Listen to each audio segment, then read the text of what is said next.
The Heavenly Demon. Can't Live a Normal Life. By Sanchin. Chapter 358. Chicken Game. Part 6. 4 hours ago, Marquis Belfer stood in the central square of Marin. Thud. He tossed the man to the ground, where he lay slumped, too weak to rise. The man's face was already disfigured from the torture. People of Valhalla, behold. This man dared to rebel against His Majesty, the Emperor of Valhalla. In this land, rebellion is a grave crime that cannot be atoned for, even with one's life. As a servant of His Majesty, I will not stand by in such a situation. He scanned the crowd, then gave a signal. 2 knights, waiting behind him, stepped forward. One grabbed the man's hair and pressed his head into the ground, while the other knight raised a gleaming dagger for all to see. Without hesitation, the knight plunged the dagger into the man's body, inflicting unimaginable pain.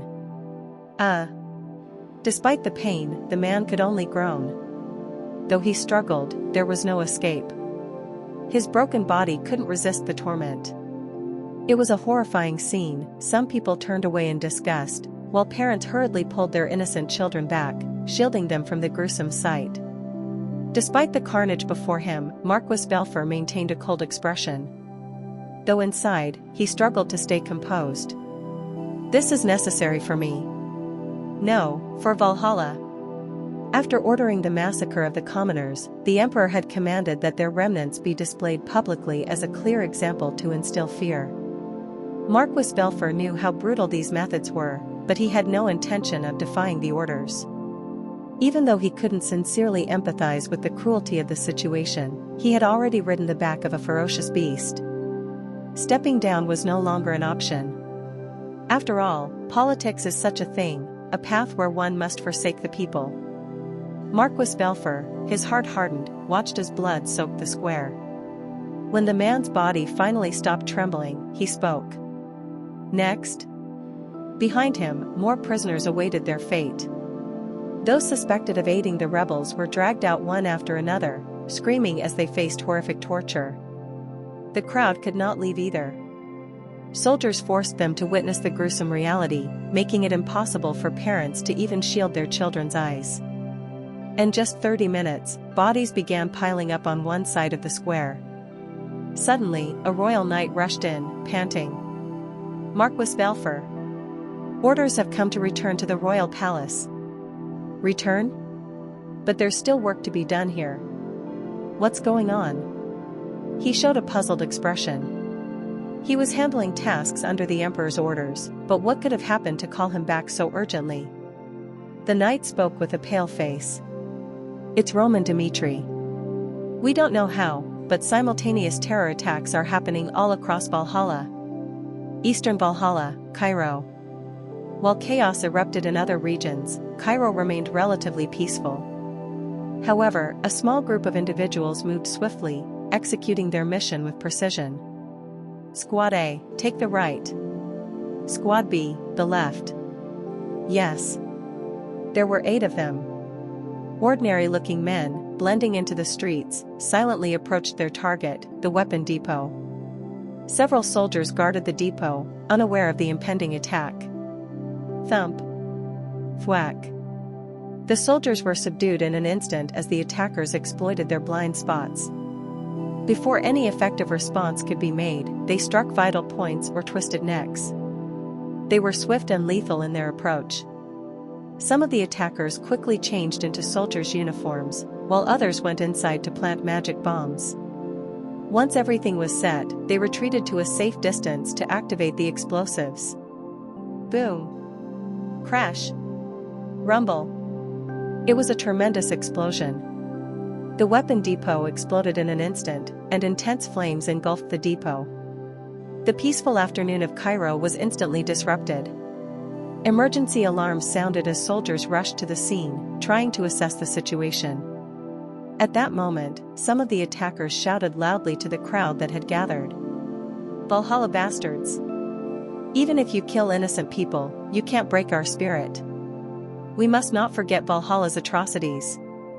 The citizens of Marin voiced the right words for Valhalla separately from Duke Vieto, but the Valhalla imperial court ordered them to be massacred. Many people died in Marin. And we never know when we will become victims of Emperor Valhalla's madness. Do not retreat. Do not ignore reality. We must solve Valhalla's problems with our own hands. The people of Cairo were stunned, watching the flames and listening to the cries of rebellion. The massacre in Marin was not widely known yet, but now the truth was spreading quickly. Just before the soldiers of Cairo were about to suppress the terrorists, soldiers disguised in advance shouted, "Chase them! They went over there!"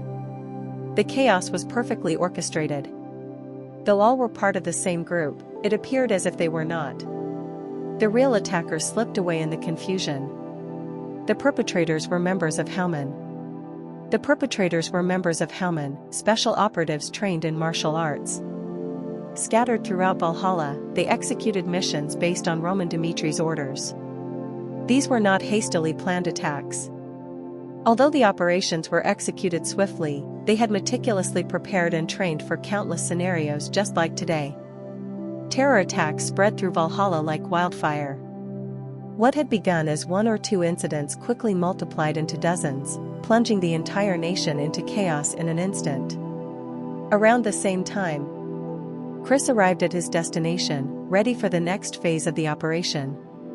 He recalled his earlier conversation with Roman Dimitri. "We will proceed with the plan. Since the warp gate has been destroyed, move forward with the contingency plan we had prepared." Chris immediately understood what Roman meant. However, the plan was risky. Provoking the people of Valhalla could trigger a backlash and expose Roman as the mastermind behind the terror attacks.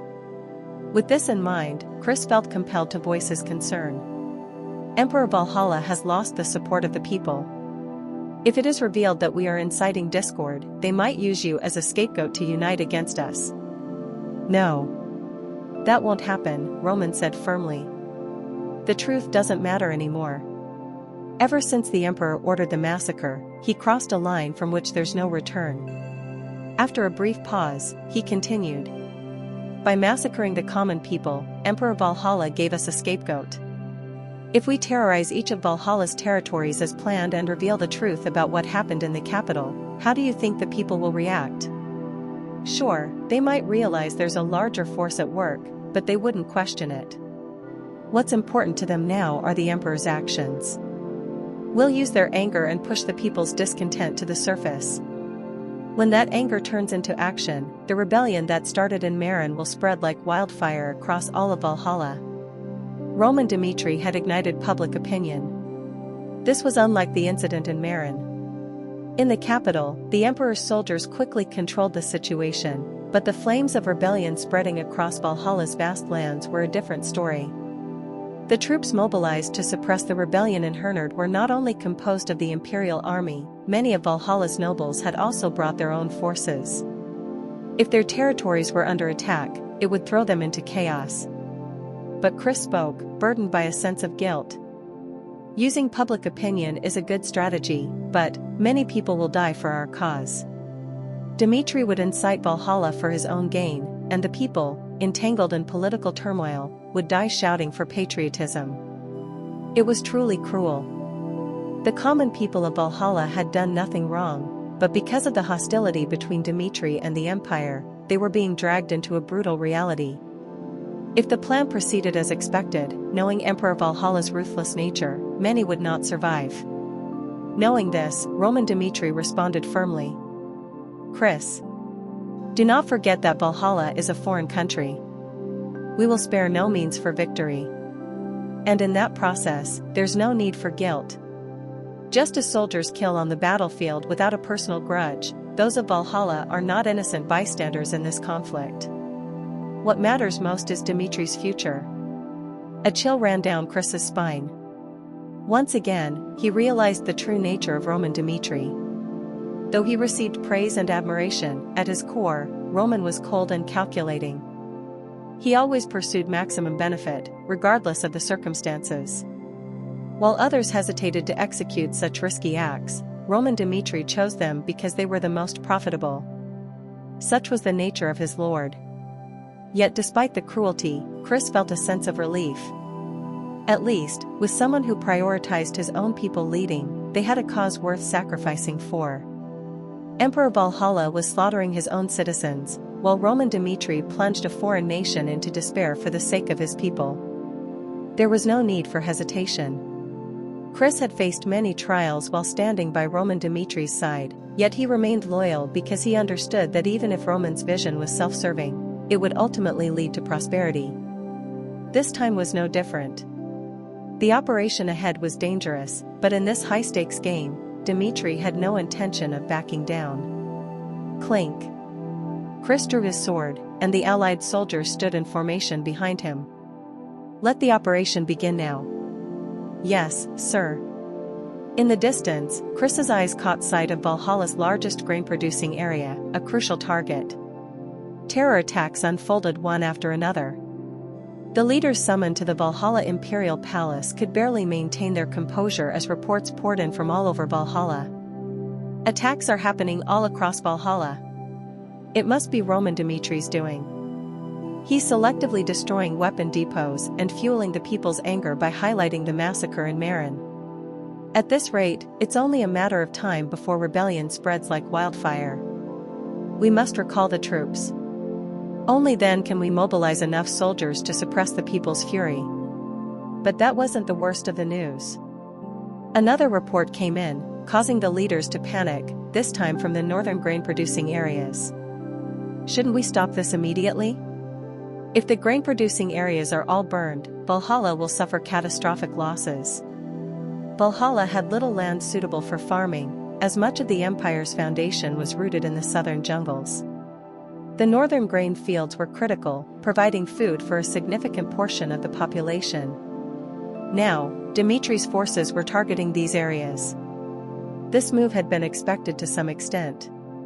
The grain-producing areas were far from the warp points, and the Valhalla Empire assumed that Dmitry would leave some troops behind while dealing with Hernard. But contrary to expectations, Dmitry's army advanced deeper and attacked the grain fields. The damage, if left unchecked, would be devastating, not just for a few months, but potentially for years. It was a game of chicken. Stubbornness had held them back. If they had concentrated their forces in the north, they could have protected the grain-producing areas. But with a small force, there was no stopping Dmitry's allied forces. Recalling the troops from Hernard, however, was a risky move. If they did so now, they might lose both the north and Hernard's rebels. Feeling the pressure, Marquis Belfer raised his voice. We can't ignore Dmitry's actions any longer. We must recall some of the troops stationed in Hernard. Since Hernard is already on the verge of falling, leaving half the forces there should be enough to resolve the situation. At the head of the room, Emperor Valhalla sat in silence. His expression was unreadable. Just then, a royal knight entered the chamber and spoke. A magic telegram has arrived, from Roman Dmitry. Hearing Roman Dmitry's name, the room fell silent, the weight of the situation pressing down on all those present. Chapter 359. Chicken Game. Part 7. Marquis Belfer picked up the magic telegram on behalf of the Valhalla Emperor. Roman Dmitry. So, you really intend to go through with Valhalla? It's not enough that you interfered in our civil war, now you're inciting rebellion. Do you think Dmitry will escape unscathed after this? His voice was sharp, filled with anger. I thought our relationship was made clear in our last call. Why should it matter if I back down or push harder? Was there ever any chance for things to change between us? As you said, Valhalla and Dmitry have crossed an irreversible line. But you see, malice is the factor that determines how much we're willing to sacrifice for revenge. Your current actions are fueling our malice. Terrorizing dozens of territories, inciting rebellion among Valhalla's citizens, setting fire to the northern granaries. Because of your desperate attempts to shake the foundation of Valhalla, we will stop at nothing for revenge. Marquis Belfer glanced at the Valhalla Emperor for his reaction. It was evident that the Emperor found the current situation amusing. His indifference reassured the Marquis to faithfully fulfill his assigned role. I assure you, your actions won't change anything. Do you think we don't know your intentions? You're trying to buy time for the rebels so they can overthrow the Valhalla royal family. How laughable, Roman Dmitri. The rebels in Hernard are already on the verge of collapse. By the end of today, or before the sun even sets, they will be utterly annihilated. Marquis Belfer's confidence grew as he delivered his warning. The battle with the rebels was nearing its end. Count Gomez had reported that Hernard would fall by the day's end, and there was no way the rebels could hold out. Dimitri's plan was as good as failed. No matter how fiercely they fought, once the key element, the rebel forces, was crushed, everything would fall apart. But then... so what? Roman Dmitri smiled. He knew the outcome was inevitable. With the Valhalla Emperor sending 1 million troops to Hernard, there was no way the rebels could hold out. We knew from the start it was impossible to topple the Valhalla Empire with just 200,000 rebels. But it was Duke Vieto who made that decision. He attempted a rebellion for the future of Valhalla, and unfortunately, he will pay the price. Marquis Belfer didn't expect his opponent to respond this way. The tone had shifted. So we've decided to completely abandon the rebels. Upon hearing those words, confusion clouded Marquis Belfer's face. What on earth is he talking about? If the rebels are abandoned, there would be no point to his actions. Yet Roman Dmitri said he'd abandon them without hesitation. The reason we joined forces was to weaken Valhalla from within. Do you understand what that means? From the start, the rebels hoped to overthrow the Valhalla royal family, and we saw them as a tool to harm Valhalla in any way possible. Our relationship was never built on loyalty or trust, it was purely a matter of mutual interests.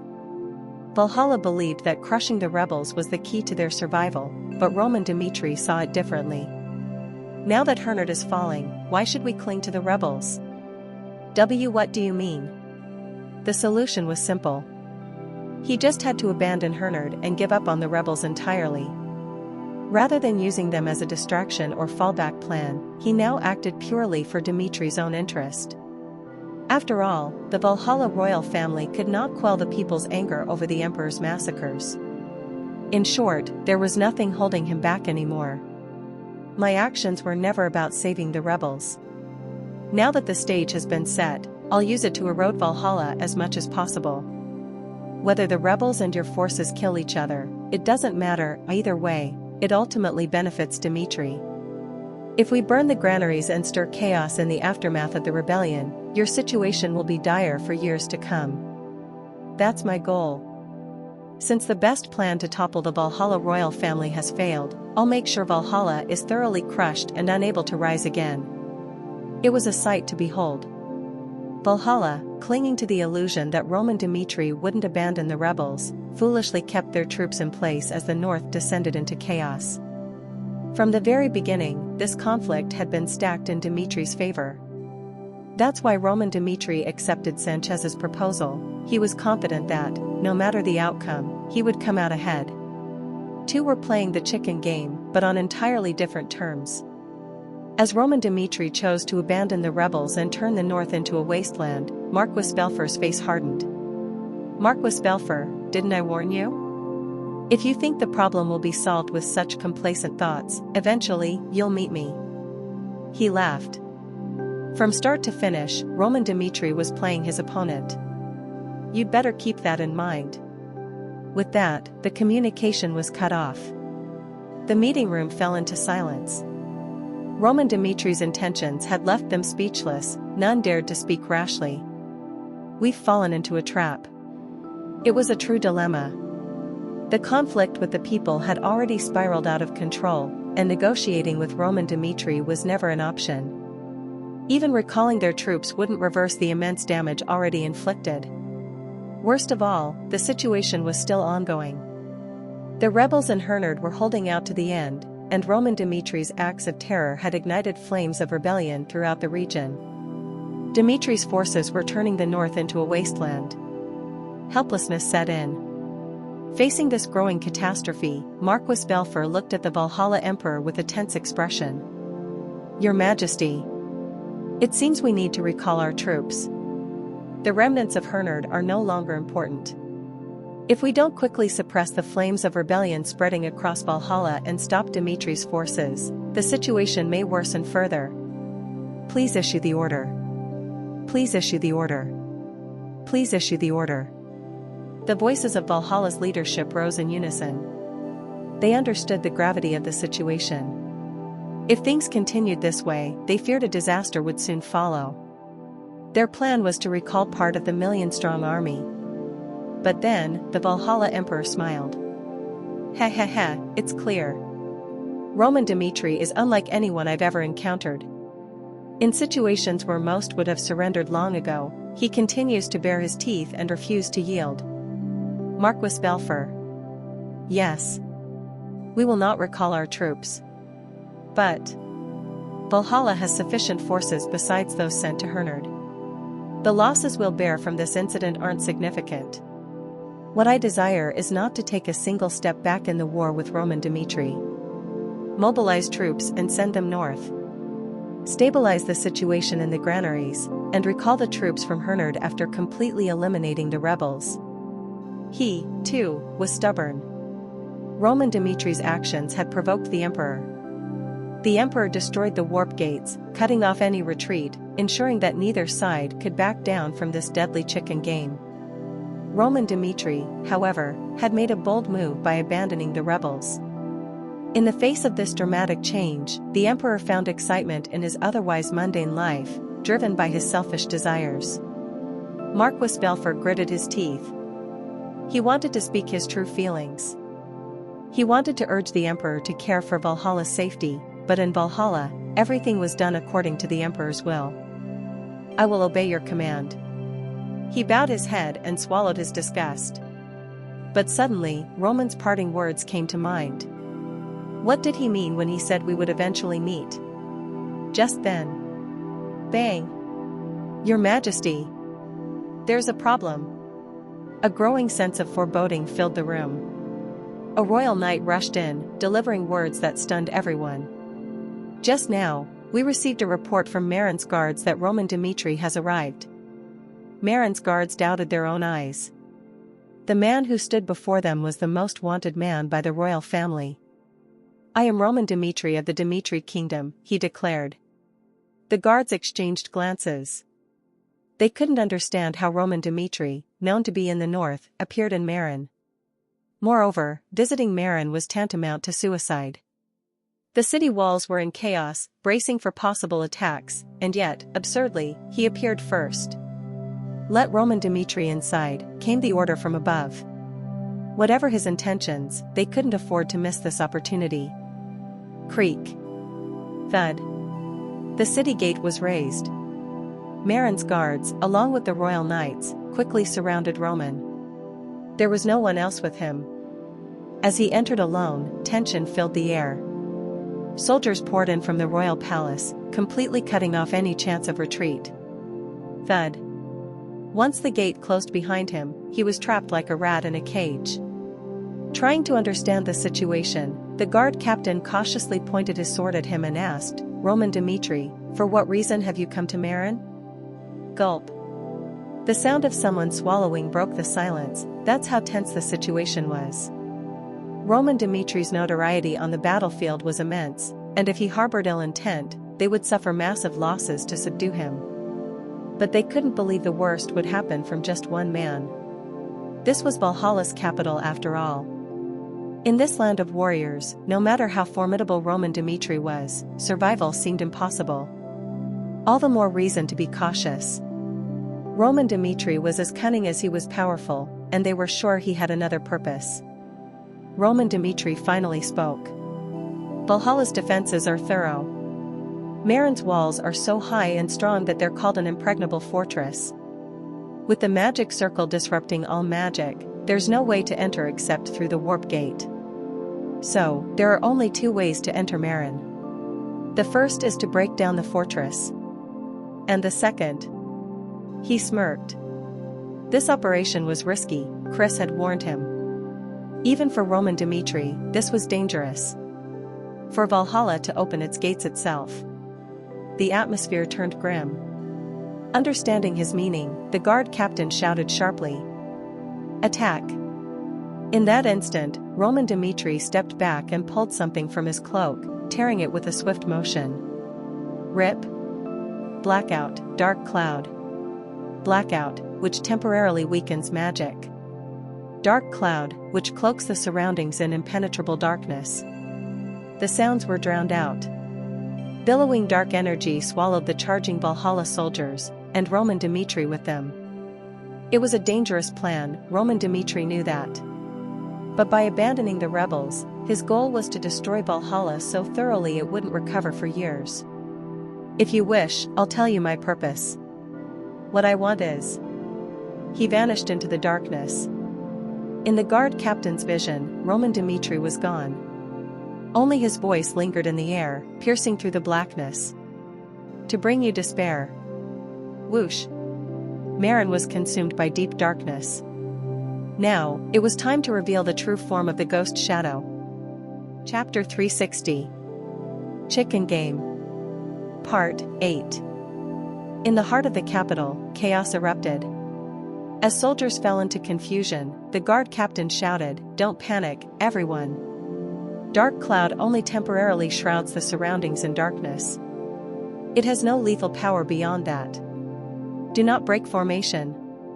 Maintain your distances and stay alert. The royal mages will quickly dispel the darkness engulfing Marin." His orders were sound, but there was a problem. Roman Dmitri hadn't just used dark cloud. He had unleashed blackout as well. For Marin's mages, resolving blackout was the first priority. Meanwhile, hidden within the city, Hellman's spies had already set up magical devices to intensify the effects of dark cloud. Even though Marin's magical forces were formidable, it would take at least 30 minutes to resolve the situation. That time, which might seem short, now took on an entirely different meaning. Swish. Arg. A scream pierced the darkness. Moments before, they had confirmed their comrades stood right beside them, but in an instant, they vanished into the darkness with a dying scream. A cold chill ran through the soldiers. One raised his weapon, his face drained of color, but the darkness swallowed everything, leaving only vague, shifting forms where comrades once stood. Then, a head flew off. Flash. A sudden assailant appeared, and the soldier collapsed without even a chance to scream. The deaths followed one after another. If one soldier witnessed a comrade fall, the Reaper came for them next. Initially, the guard captain's shouts kept some order. Marin's soldiers tried to stay calm, to fight against the suffocating dark. But as their numbers rapidly thinned, they understood, something was horribly wrong. Squish. Ugh, ugh. Underfoot, they stepped on a corpse. They couldn't see well due to the darkness, but already dozens of bodies were piled on the ground. They fell into confusion. Soldiers screamed. From then on, control was lost as the soldiers panicked. No, stop. Everyone, maintain formation. If we fall into chaos, we're just playing into Roman Dmitri's hands. The guard captain shouted. But it didn't work. Dark cloud not only blocked vision but also muffled voices. Even though the soldiers near the guard captain tried to listen and react to his voice, the others couldn't keep their sanity by just standing back to back. The formation collapsed in an instant. Although it wasn't so dark that they couldn't see an inch ahead, the soldiers couldn't cope with the reality before them. How could Roman Dmitri move freely in such darkness? The penalty of dark cloud applied to everyone, yet the demon rampaging in the darkness seemed unrestrained. Suddenly, the guard captain recalled a rumor. In the war against Hector, Roman Dmitri was said to have unilaterally slaughtered Hector's soldiers in a mountain shrouded in darkness. At that time, people marveled at Roman Dmitri's incredible prowess, while some mocked that it was because the Hector kingdom was weak. But that wasn't it. His ghost-like movements in the darkness are untraceable even to me, an Aura swordsman. He gripped his sword tightly, trying to steady himself. None of this made sense. Coming to Marin, carrying out this reckless plan alone, it defied all logic. Even the guard captain, hardened by battle, felt his mind fraying under the pressure. But then, cutting through the chaos, a voice rang out, offering a sliver of hope to Valhalla's soldiers. Moonlight. The royal mages began to push back the darkness. While dispelling dark cloud would take time, using magic to bring light to the darkness was a much quicker solution. Moonlight. The darkness receded. Even if it wasn't a perfect solution, the surroundings became somewhat visible, like a bright moon rising. Ugh. Is all this, corpses? People opened their eyes wide. The surrounding scenery was truly devastating. Only about 3 or 4 minutes had passed, yet everywhere within sight, Marin's soldiers lay sprawled in horrific states. It was hard to grasp how many had died. Just those visible numbered in the hundreds, and Roman Dmitri was nowhere to be seen. Roman Dmitri. Show yourself. If you are a true swordsman, come forward and face my blade. One of the royal knights shouted. Even though he knew Roman Dmitri wouldn't respond, he had no other choice. But then, in the times I roamed the darkness, people always made the same mistake, the illusion that they'd have a chance outside the darkness. Over there. Attack. Roman Dmitri appeared. In this operation, he acted alone. In a mission involving roaming the darkness, even Ares, who had defeated Valhalla's #1 ranked knight, would only hold Roman Dmitri back.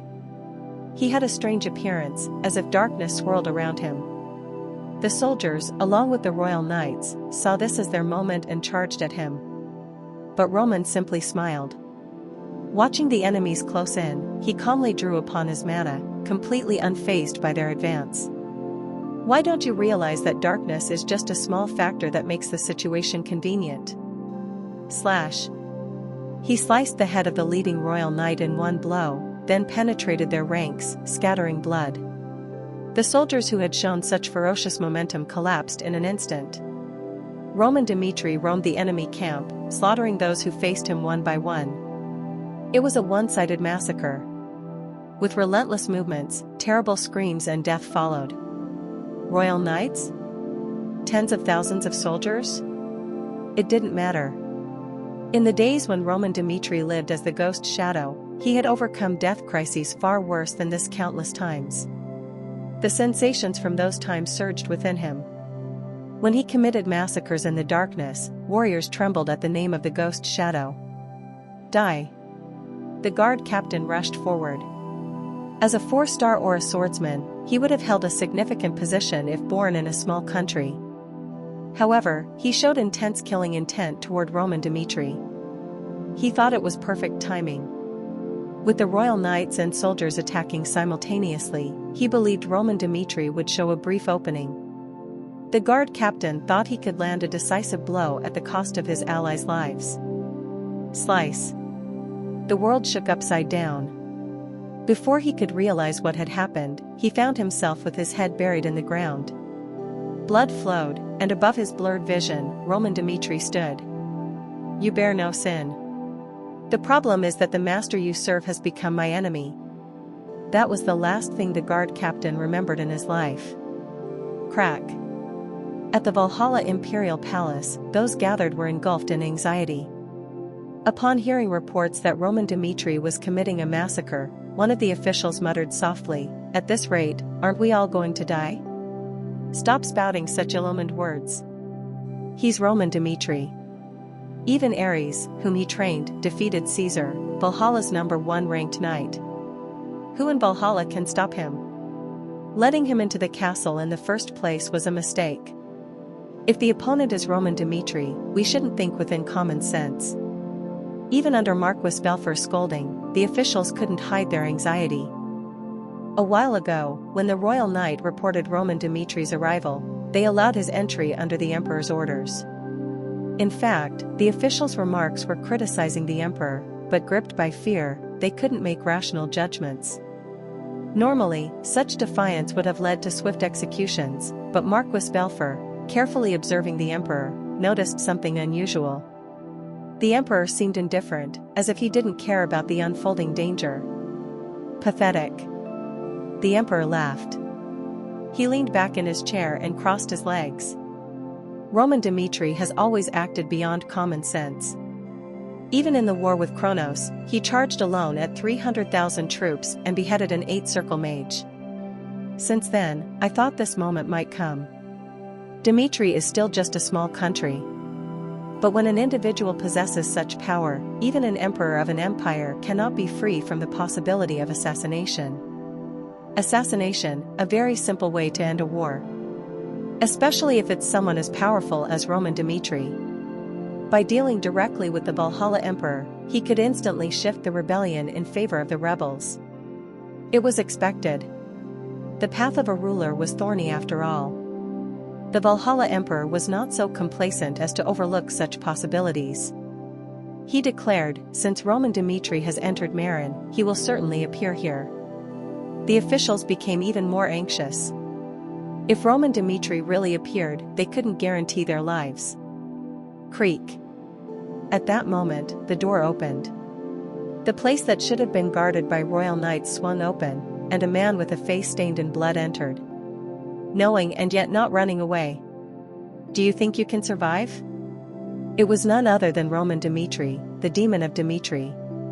Dark cloud was a feint. While the soldiers were thrown into chaos by the darkness, Roman Dmitri made his way directly to the imperial palace. At last, he stood before the Valhalla Emperor. Contrary to his thin and frail appearance, the emperor didn't show any signs of fear like the other nobles. Roman Dmitri said, "I thought the same as you. From the moment Valhalla's greatest swordsman fell to Ares, or even before that, I wondered whether the empire could stop me if I attempted to assassinate you myself." This operation was a kind of experiment. Before facing Kronos, he wanted to gauge Valhalla's strength.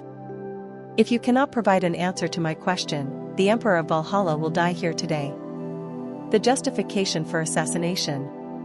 The Emperor's atrocities provided it. Even if his head suddenly flew off, the people of Valhalla wouldn't blame Roman Dmitri. He walked forward. A path opened. The nobles, with frightened faces, didn't dare to block his way. But then... Step. Step, step, step. Behind the emperor, swordsmen who had been standing with indifferent faces stepped forward. They were different from ordinary swordsmen. The moment Roman Dmitri entered their range, their forms blurred, and they appeared right in front of him. Boom. They were fast. Roman Dmitri blocked their attacks and then slashed them at a speed hard to follow with the eye. Flash. Blood splattered. An attack that completely tore apart the chest.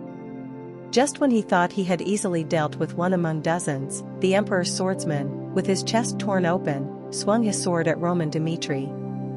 It was an attack that couldn't be anticipated. Roman Dmitri reacted quickly and blocked it, but the swordsman's continuous assaults were bizarre. They are the undying swordsmen. Beings that cannot be killed by any attack.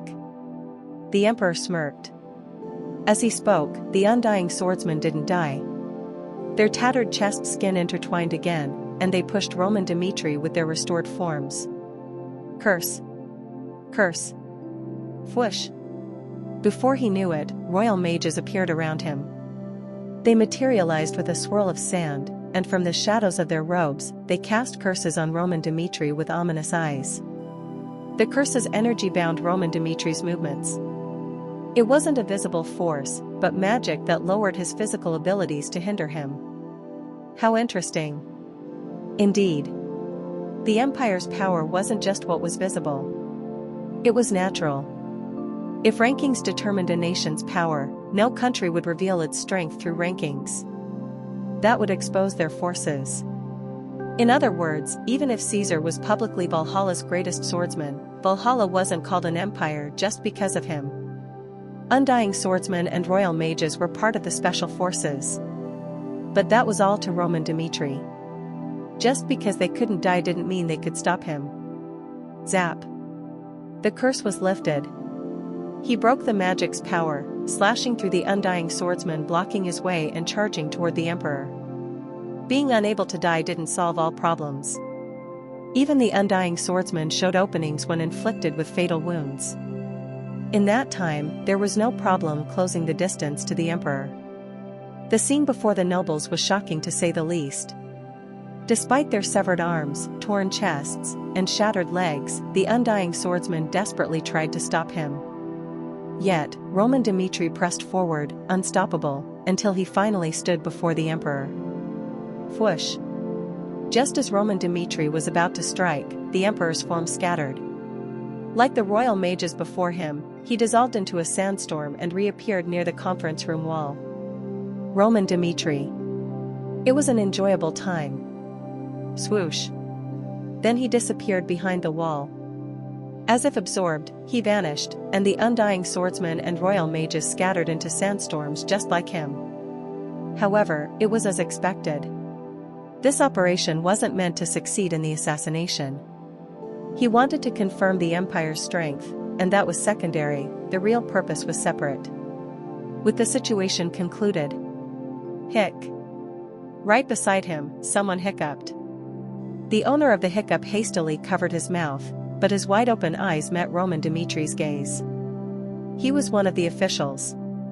And next to him, Marquis Belfer, his face pale, stared intently at Roman Dmitri. Chapter 361. Chicken Game. Part 9. Marquis Belfer was completely frozen. The words Roman Dmitri had spoken dominated his mind. You will meet me. In the end, it became reality. Valhalla had stubbornly refused to back down, and as a result, he was now facing Roman Dmitri. His thoughts came to a complete halt. Like a herbivore before a predator, Marquis Belfer, known as the most powerful man in Valhalla, couldn't even breathe properly. It was then. One of the leaders, who had criticized the Valhalla emperor and hiccuped, hurriedly knelt before Roman Dmitri. Please, if you spare me just this once. Thud. His head flew off. Before he could finish speaking, the round object rolling on the floor captured everyone's attention. Terror spread. They had known they would die ever since being left in the conference room, but witnessing it with their own eyes made the leaders jump from their seats and flee in all directions. However, Belfer didn't move an inch. He instinctively knew that those who ran first to save themselves wouldn't survive. Sure enough. Swish. Arg. Screams erupted from all directions.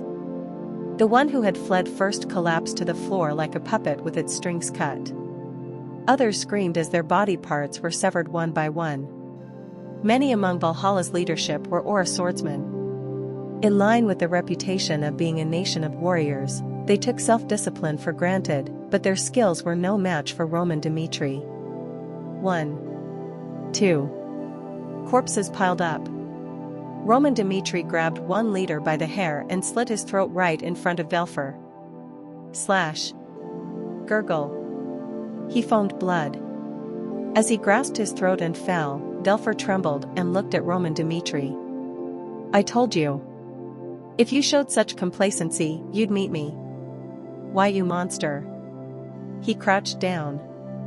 Facing Belfer up close, Roman Dmitri said, human pride is truly amusing. Even though defending the North was the right thing to do, and even though apologizing for the incident at the Valhalla festival was the most peaceful way for Valhalla, you ignored reality and kept your heads held high until the end.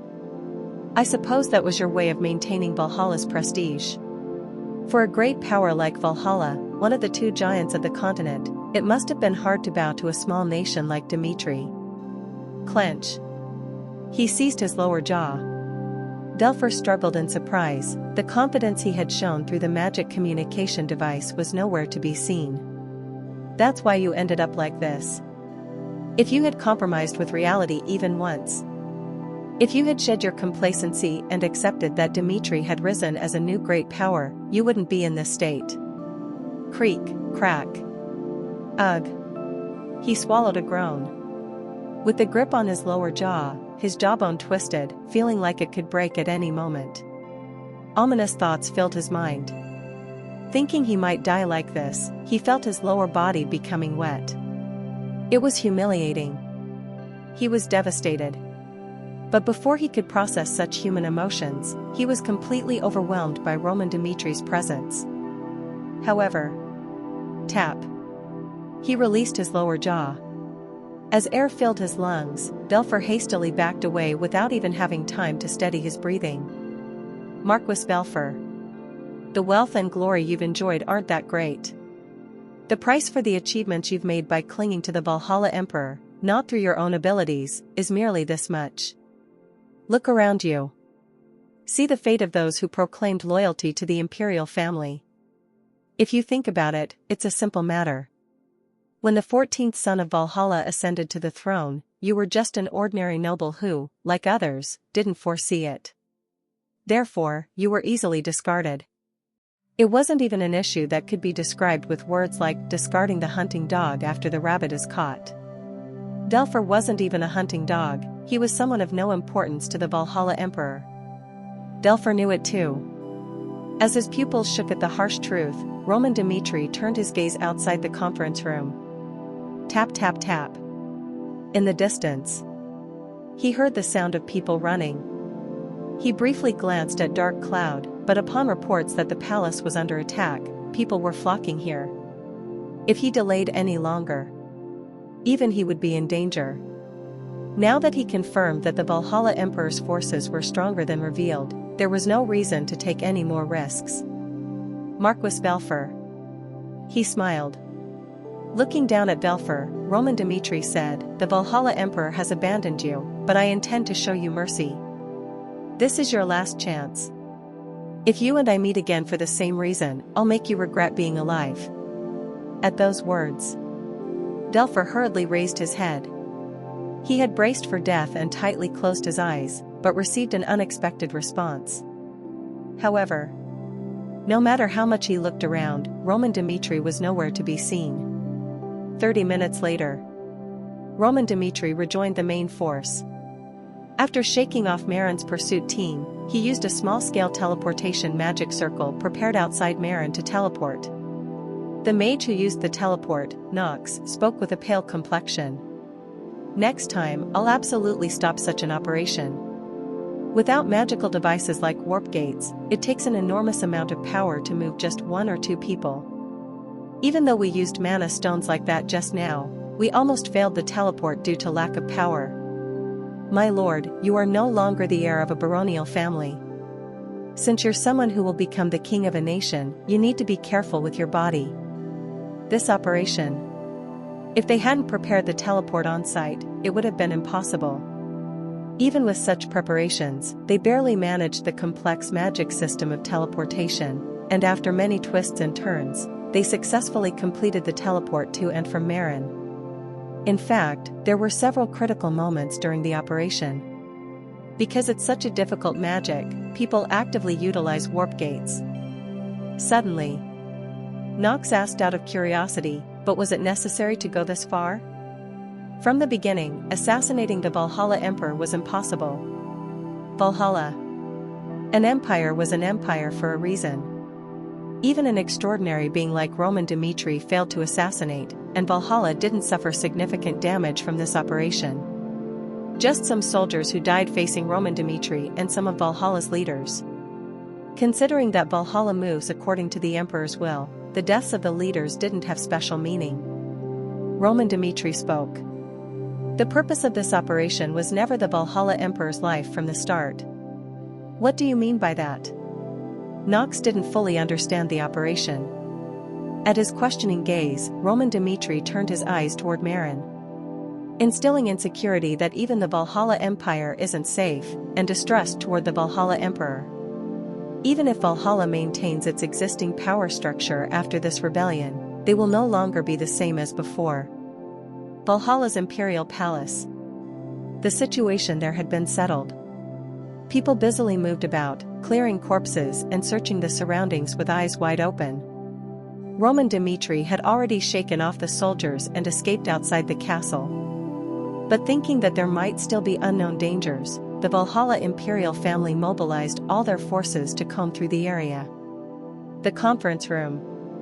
Marquis Belfer and the other survivors gathered there. In that place where bloodstains still remained, Belfer's eyes trembled as he surveyed the surroundings. Damn it. He survived. But it was a fate worse than death. All this time, he had lived for Valhalla. Even if the Valhalla Emperor was called a tyrant and a madman, he believed that being loyal to him was the right thing for himself. That was natural. Because Valhalla's power was absolute. He firmly believed that as long as he clung to the Valhalla Emperor, his power would remain forever until the moment he died. But not anymore. The imperial palace was attacked. While most people didn't dare to even face the Valhalla Emperor, let alone oppose him, Roman Dmitri had entered the imperial palace like his own bedroom and slaughtered people. It was as he said. He had made real his words that they'd meet if they responded complacently, and it seemed as if he was toying with him. Because of that, the absolute and unchanging truth collapsed. The belief that the Valhalla Emperor was absolute was torn apart by the monster known as Roman Dmitri. First, it was the effect of insecurity. If Valhalla couldn't guarantee Velfor's safety, he couldn't help but have other thoughts. There must be a clear reason why Roman Dmitri spared me. His intention is probably to create distrust between the Valhalla Emperor and me. The problem is, whether the Valhalla Emperor is worth trusting, as he said. The Valhalla Emperor is no longer absolute, and since he cruelly abandoned us in a crisis, I can no longer feel the same as before. And above all, how did you survive? The Valhalla Emperor. He asked coldly. Far from asking about their well-being upon learning they survived, he didn't welcome the existence of the survivors at all. Distrust. Distrust arose between them. Just as Velfor's feelings were no longer the same, the fact that Roman Dmitri had killed all the other leaders but spared nobles like Velfor bothered the Valhalla Emperor. Velfor spoke. We were fortunate. When the imperial troops arrived, he seemed to prioritize escaping first. If that's true, you were indeed lucky. If the Valhalla Emperor truly disapproved of Velfor, he would have killed him just for being displeasing. But he didn't. To the Valhalla Emperor, Velfor wasn't worth that much. There was no reason to waste manpower now to deal with an ant he could kill anytime. Velfor was an obedient pet. He'd die if told to die, bark if told to bark. With many situations to sort out, if he killed even Velfor, the Valhalla Emperor would inevitably be bothered. The Valhalla Emperor spoke. Roman Dmitri dared to attack Valhalla's capital and target my life. As he said, he will not back down until the end and will try to inflict as much damage as possible on Valhalla. Order the troops to retreat. Leave only the minimum force needed to capture Hernard, and the rest will focus on dealing with Roman Dmitri. He had finally swallowed his pride. If Roman Dmitri could attack Valhalla's capital, there was no telling what he might do next. The intense chicken game. The winner was Roman Dmitri. As you command. As you command. Marquis Velfor and the leaders bowed their heads. When the emperor's gaze wasn't upon them, their expressions no longer showed the obedient demeanor of before. At that moment, in Hernard, the end was in sight. The oncoming imperial forces showed no sign of decreasing, and the walls could no longer serve their purpose. It was over. Sanchez slashed at the charging enemies and looked at Duke Vieto. I'm sorry. I caused you to raise your forces. I'm truly sorry. This rebellion. Although Duke Vieto led it, if you trace back to the beginning, it started when Sanchez persuaded him.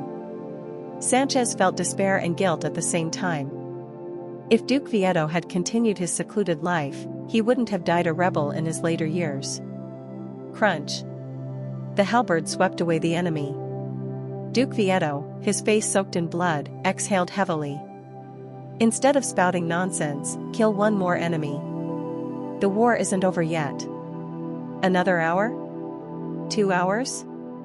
At most, they wouldn't last 3 hours. Now, warriors like Duke Vieto were showing performances beyond their limits, but once they started falling one by one, they would inevitably collapse rapidly. Duke Vieto and Sanchez knew this. Therefore, before they completely collapsed, they wanted to kill even one more enemy while they still could. It was then. Suddenly, from afar, they heard a strange sound. Toot. Toot. It was the sound of horn trumpets. Those who knew Valhalla's system understood the meaning of that sound. What is this? It's a retreat order. It was clear. The horn trumpets signaled a retreat. At first, the Imperial forces appeared confused, not grasping the situation, but when they saw the soldiers beneath the walls ebbing away like a receding tide, they realized that a genuine retreat order had been given. It was a bewildering situation. Having dealt with the soldiers on the walls, Duke Vieto looked at the retreating Imperial forces with a dazed expression. What on earth is this? No matter how much he thought, he couldn't understand the situation before his eyes.